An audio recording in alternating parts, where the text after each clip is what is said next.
Hi guys, welcome to my channel. Welcome back if you've been here before. My name is Autumn and I talk about the JET program, Japan, living in Japan while black, everything that is living in Japan as I know it. I like to share with you guys.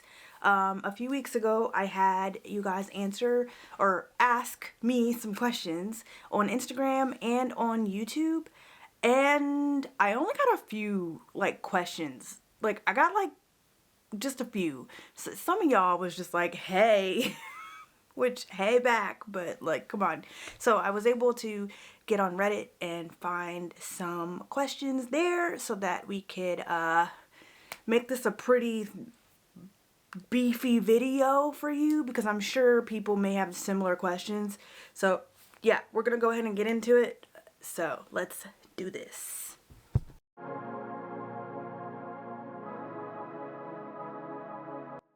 Okay, so these are in no particular order, and unless I'm specifically reading from Reddit, I'm not going to tell you where they came from. It's either Instagram or YouTube. Just know that these are questions that have been asked, and I am here to answer for you, okay? All right, so question number 1. How often do I make lesson plans? So if I'm being honest, I team teach. And what that means is I teach with another teacher in the room. So I'm not usually the sole teacher. I'm not T1 for any of my positions. So I only personally make lesson plans when I am teaching my Tokubetsu students, and that's usually once or twice a month depending on which school I'm at. My second school, my visit school, is the one that I teach the most at alone. And that's only once or twice a month. The Tokubetsu students, which are special needs children, the lesson plans are usually pretty simple because it's a mixture of first, second, and third year students. So their English is all over the place. So I have to do things that are relatively simple but also fun. So it's not so much of a lesson. So for example, one of my lessons that I chose to do was about food, and I stretched that lesson out for 2 lessons. So we talked about food for 1 lesson, and then the next time we played a game and we reviewed what food we like, and I had them just work on simple grammar like I like this, I like that, I don't like this, I don't like that. Simple stuff that any of the age groups can do, first, second, and third year for middle school. Okay, question number 2. Experiences being left in charge. So, when it comes to being left in charge, for the most part, I'm never alone. There's always a Japanese teacher somewhere in the facility, somewhere in the room, whether they're in the back or in the front.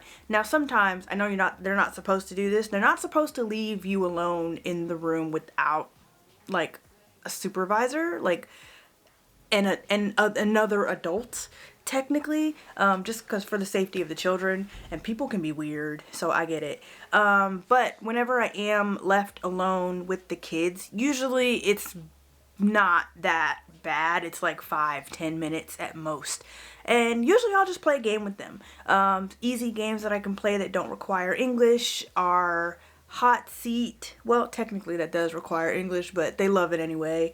We'll play hints games, or we'll play heads up, 7-up. I'm taking it back. So we just play games until a teacher does arrive. But I don't usually have a ton of experiences being one-on-one with the kids alone without there being a JTE there or somewhere in the classroom. How much support between ALTs is there? So I say that obviously every situation is different. So you're going to have different groups that kind of bond a little more. So for me, I've got Evie, and what that means is she's been here a little longer than me, so we'll bounce ideas off of each other.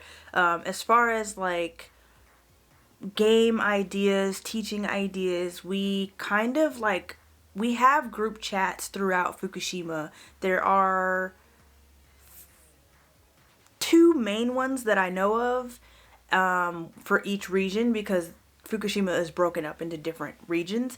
And so we have like group chats about like questions and stuff like that for like general stuff, like where to go to do something, support for this, support for that.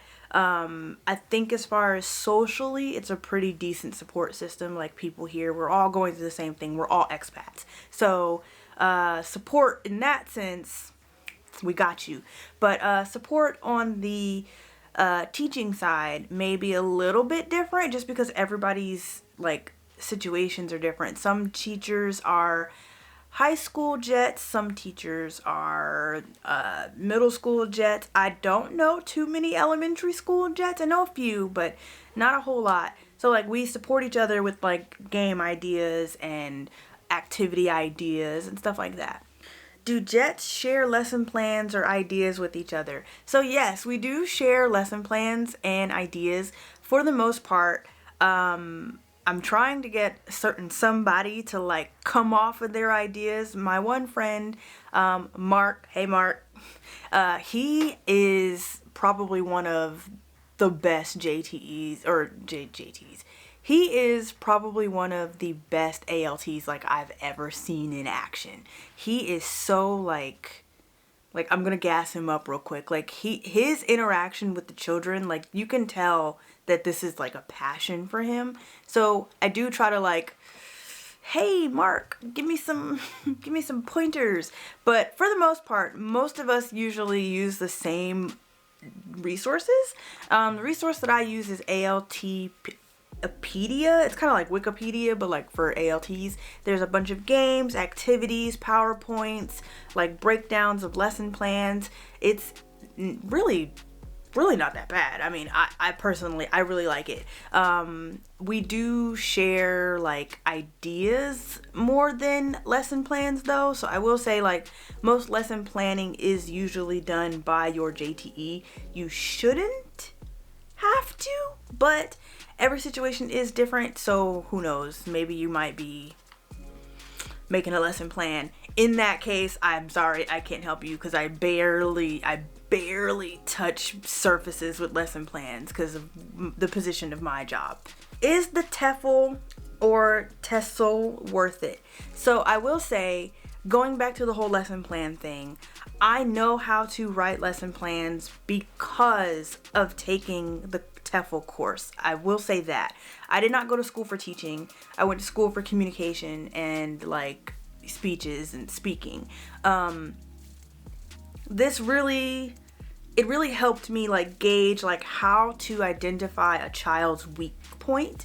So I highly recommend taking, even like if you do like the 100-hour course, because that's what I did. It really helps you get into the mindset of teaching and understanding what to look for, understanding that speaking slowly helps. Finding a common ground with your student when it comes to understanding something. It really helps like build tools for that and understand the fundamentals of that stuff. Like it's basically like a teaching degree shrunken into like 100-hour course. I think it's worth it. You don't need it, but I got my TEFL for two reasons. One, so that I could have some type of understanding of how to teach children because I've never done this before. And two, just in case your girl wanted to go to Korea. I am not kidding. I was this close to being like, all right, cool. Japan is off the table. Let me go to Korea. And to teach in Korea, you need at least 100-hour TEFL or TESL certificate. So I was like, let me just do this so I could have my backup just in case. And it was kind of worth it. So, you know. How did I handle my first lesson? So I broke this question up into two parts. How did I handle my first intro lesson? And then how did I handle my first solo lesson? So my first intro lesson, my introduction lesson, I think it worked. I think it helps to remember to smile. A smile goes a long way. You may be nervous, but as long as you're smiling, the kids are going to think that like everything's fine. They really like they're children. So they really like jokes. So for instance, I'm from Georgia and we have the Coca-Cola factory, and I explained to them that when I was little you could make your own flavors of Coca-Cola. So then I asked them, what flavor would you make? And they would sit there and think for a while. Japanese children are creative, but like getting them to be creative out loud is quite difficult. I blame society. But yeah, so they'll take a while to think about it, and so I'll be like, maybe nori flavor, yeah, like seaweed flavor. And then they all go, no. So it's just getting them to engage with you in your intro lesson. So like you're introducing yourself, make sure that you're portraying yourself in a good light, because children be knowing. I love children because they know. So it's really not that hard. Handling it wasn't that bad. When I first got here, I had rehearsed my intro lesson with my supervisor. He used to be a teacher, so he made me do it like 4 times. So by the time I got in front of the kids, I had already known what I was gonna say, what punchlines, what jokes, what like sticker opportunity moments, what hands up, question raise opportunity moments. I already knew how I was going to do all that. Now with my first solo lesson, that is a different story, because usually when I'm asked for a solo tokubetsu lesson, I'm asked on the spot or the week of, so I don't have a whole lot of time to like prepare, which is fine, because I'm pretty good at doing the impromptu ginkiness. Now, if you're somebody that is not that good, I highly suggest you taking the time that is necessary, if you are allowed that time, to prepare your lesson. I'm not the best with lesson planning, but I can make something last, okay? You tell me to talk for 15 minutes, okay, we can do this.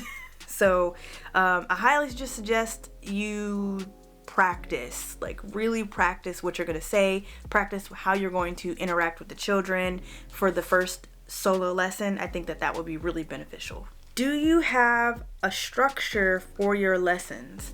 Usually I just do the regular structure, which is a warm-up, your aisetsu, hello, how's the weather, how are you, easy. And then a warm-up, maybe sometimes depending on what we're doing, I'll do a game, or I'll just ask them a question and we'll get into the talking points, and then I explain kind of the grammar piece, because I don't really do grammar explanations, because you gotta have a pretty extensive knowledge of Japanese to be able to explain a grammar point to a child. And y'all know, you know. So then you explain the grammar, and then usually what my teachers do is we'll do an activity. So that is anything from like a worksheet or pair work or group work.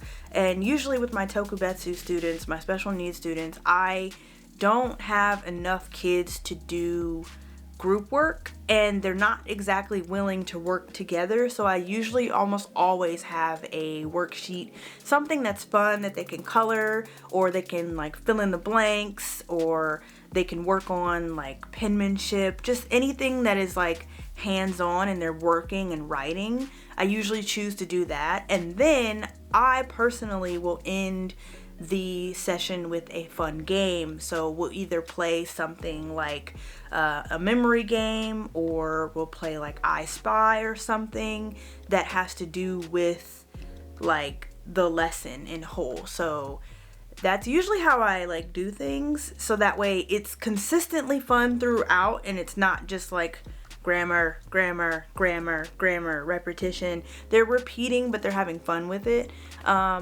Usually that's kind of sort of how my teachers do things, but every teacher is different, so not all classes run that way. But for me, that's how my lessons go when I gotta teach by myself. That's my structure. So yeah. Have I disciplined a student? So no, I haven't. And let me tell y'all, at the end of last semester, my kids were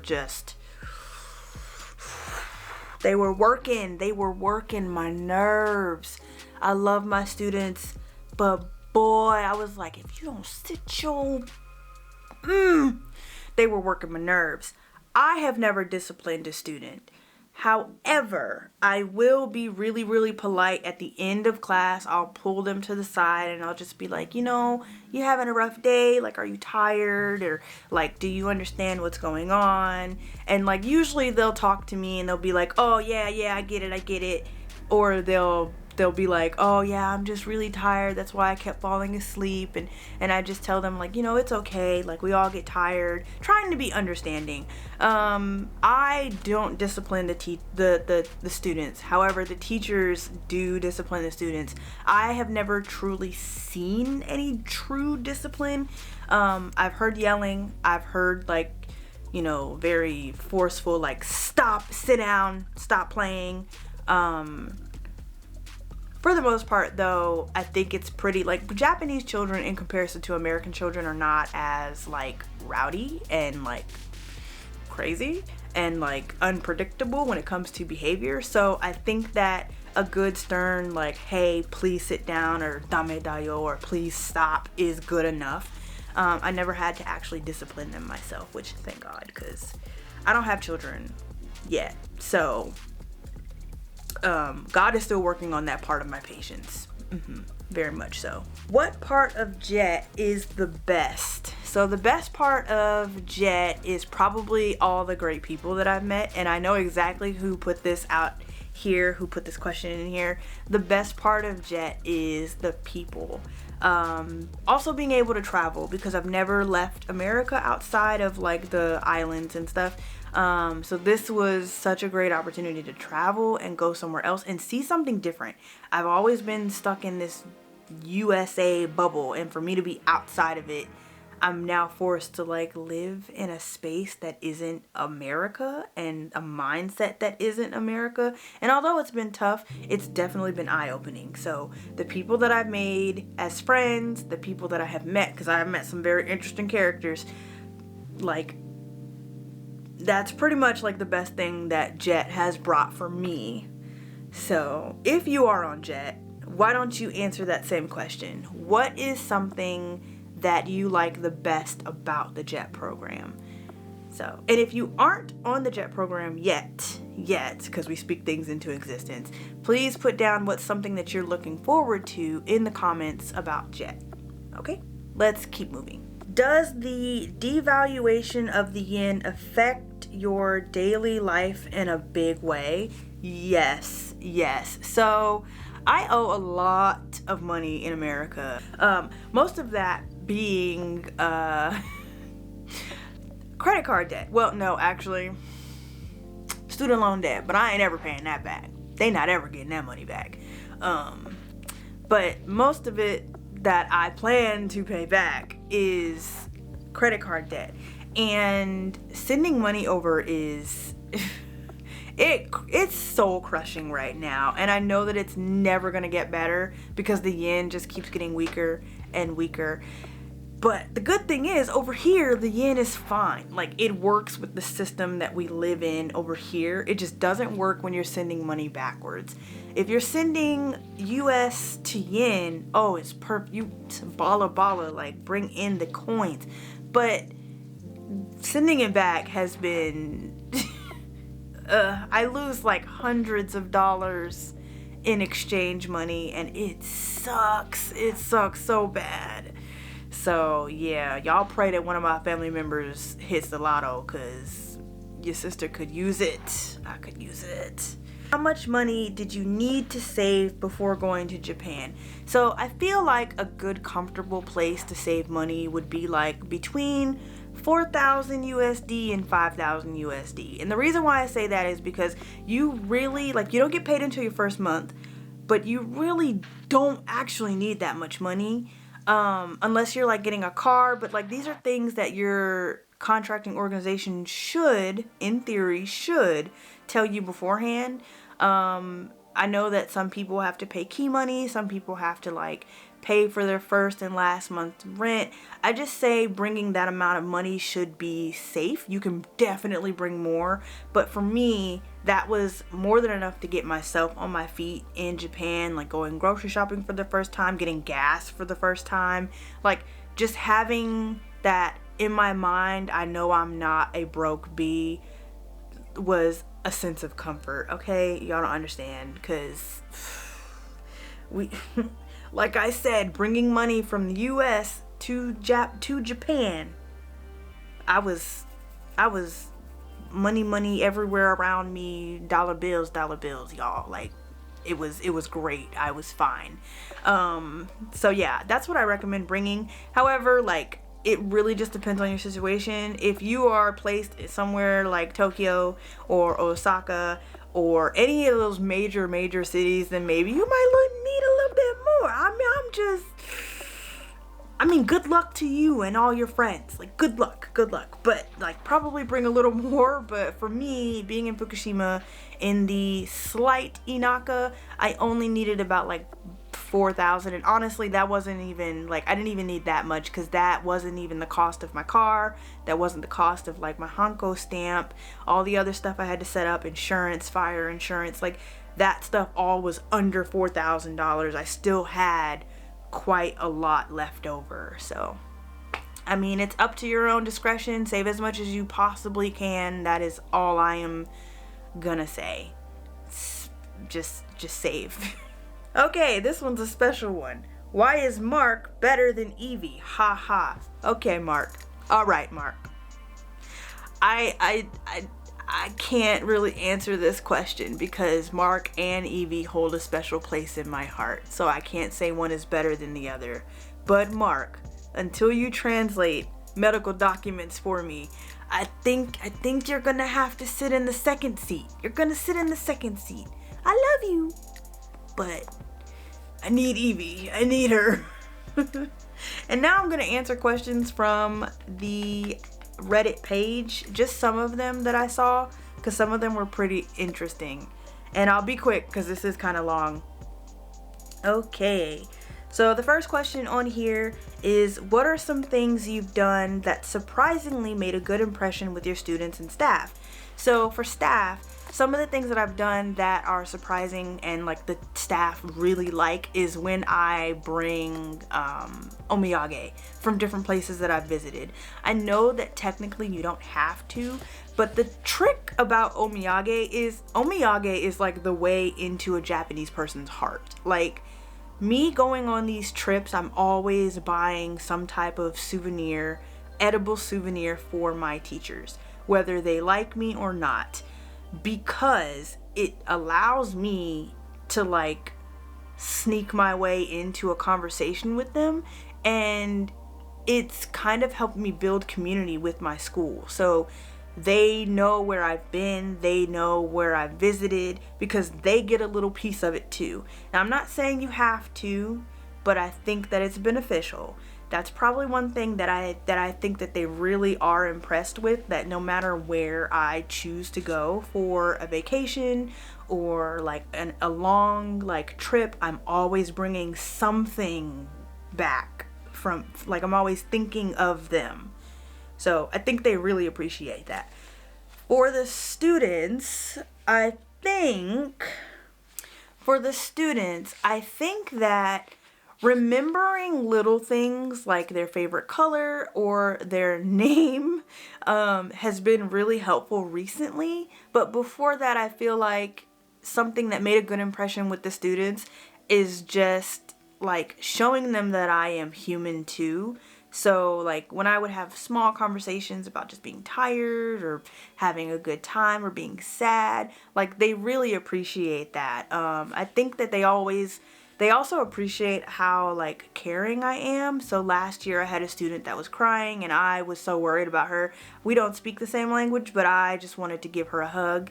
I wanted to make sure she was okay, and she really appreciated that. I had a student just this week pass out, and as soon as school was over and I was able to get to him, I made sure he was okay, like in the nurse's office, that he was okay, he was fine. He really appreciated that, because the next day he was all up in my face asking me questions. Just, yeah, so I think that type of stuff, like just being human, really impresses these people, because I think that, especially because I am African American, I think that the kids not so much, but older adults tend to forget that like we are human and we have hearts and we feel things too. So like showing that, I think, is really impressive for them and gives them like a really good impression about me as a person.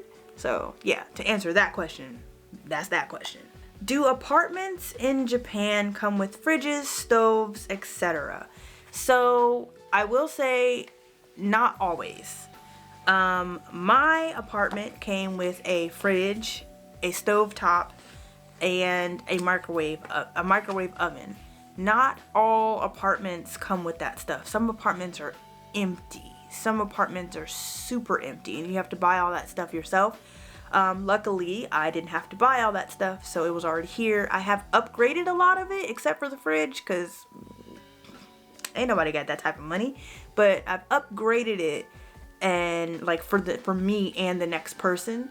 But other than that, like, yeah, for me, that stuff came included. But every situation is different in this country. So you may get an apartment that has zilch, none of that, not even a bed to sleep in. So just be aware, you know. But honestly, your contracting organization should have at least reached out to you and explained something with your situation. So if not, I would ask questions. Ask questions. Favorite thing about my placement? My favorite thing about my placement is the placement itself. It's so convenient. It's so convenient. Like, don't get me wrong, ain't nobody got money to be taking $200 trips to Tokyo every other weekend. No ma'am. But the fact that I can, that right there. Because there are people like in Hokkaido that can't just hop on a Shinkansen and be in Tokyo in 2 hours. I could do that. If I wanted to go to Tokyo today, right now, I could just hop on a Shinkansen and be there. So I love the convenience of my placement. I am perfectly placed. Like, I'm in between two major cities. I'm super close to Tokyo. I'm super close to Sendai. Only 2 hours from either place. I'm super close to Yamagata. 2 hours.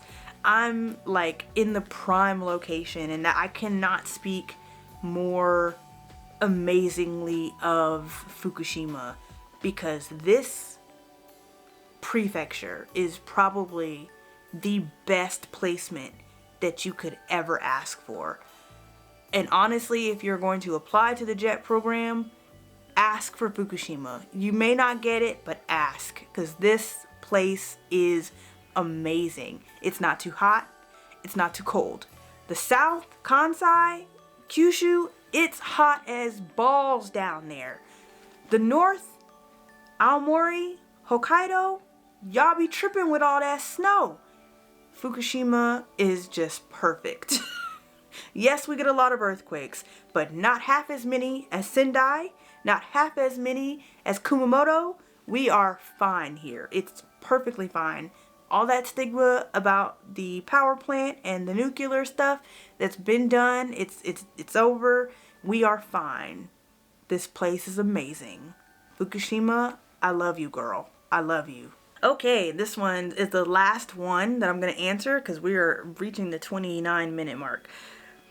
Second year ALTs, what do you feel like was your biggest triumph in class last year?